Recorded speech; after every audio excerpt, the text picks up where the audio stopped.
All right, so today we're taking a deep dive into the work of David Lynch, a true icon of cinema who recently passed away at the age of 78. And we've got some really interesting sources here today. Yeah, so we've got his official Facebook page, which has the announcement from his family. We've also got tributes from some huge names like Nicolas Cage and Steven Spielberg. Yeah. And we also have this really great piece from the BBC about his career. Yeah, so I think today what we're really going to try to do is kind of go beyond the headlines and look at what made Lynch Lynch. Yeah. Why does his work still resonate so much today? I mean, he was making films for over 40 years. Yeah, exactly. Like, what is it that makes his work just so powerful and unique? Yeah, and I think even just starting with like the announcement of his death on his Facebook page, it really it had that classic Lynchian feel to it. Like, how so? Well, his family included a quote from him. Okay. And it was, "Keep your eye on the donut and not on the hole." Whoa, what a quote. I know, right? Yeah. And even in the face of death, like finding that little bit of dark humor. I love that. And finding like the positive in everything. And that's so perfectly Lynchian. It really is. Like, it's kind of dark and mysterious, but there's also this like a little glimmer of hope or humor in there. Absolutely. And speaking of, things that are very Lynchian, we have to talk about these tributes. Yeah. I mean, they're incredible. Who are some of the people who like... Oh my God. So Nicolas Cage. Oh, wow. Worked with Lynch on Wild at Heart. Right. Called him a singular genius. Yeah. But, he went beyond that and he talked about his bravery. Right. And his brilliance and like the sheer joy of working with him. It's amazing to hear that, like, from someone who actually worked with him. Yeah, I think that's what's so powerful about these tributes is that they're not just like, right. Oh, he was a great filmmaker. Right. It's like they're very personal. It seems like he really touched a lot of people. Yeah, and even Steven Spielberg called him a visionary dreamer. Oh, wow. And Spielberg really emphasized how his films felt handmade. That's interesting. Yeah, like each one was its own unique creation. And Spielberg actually lamented that cinema lost such an original voice. Yeah. Like someone who truly did things their own way. I mean, it's so true. Yeah.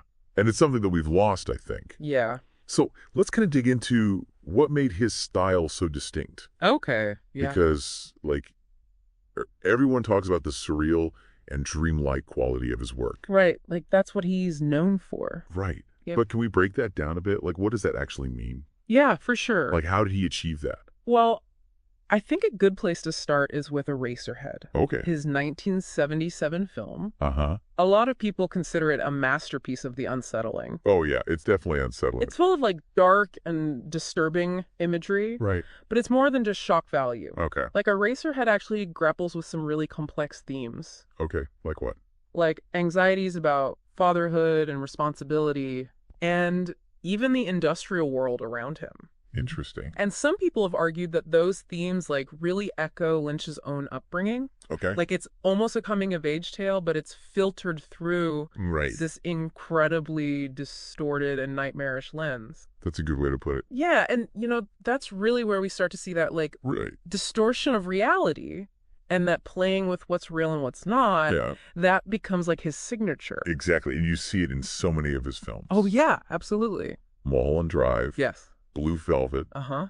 The Elephant Man. And like he got Best Director Oscar nominations for a reason. Exactly. Like he was a master of his craft. Yeah, and I think it's interesting because his mastery wasn't just visual. Right. He really understood the power of sound. Oh, yeah. To create an atmosphere. To unsettle you even deeper than the images could alone. Right.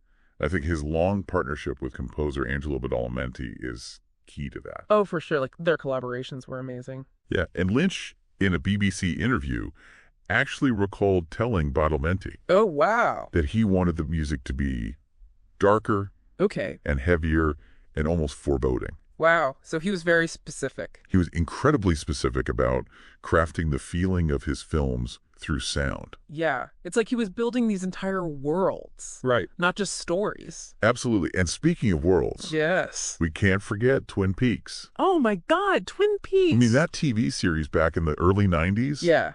It was groundbreaking. It was. And then the revival in 2017. Oh, yeah. Twin Peaks. The return. Yeah. Proved he hadn't lost his touch. Uh-huh. Like it was as strange and captivating as ever. It's like peak Lynch, right? It really is. He blended genres. Uh-huh. He created this town that felt both familiar and totally off-kilter. Absolutely. And it's interesting because Lynch's success wasn't limited to the U.S. Right.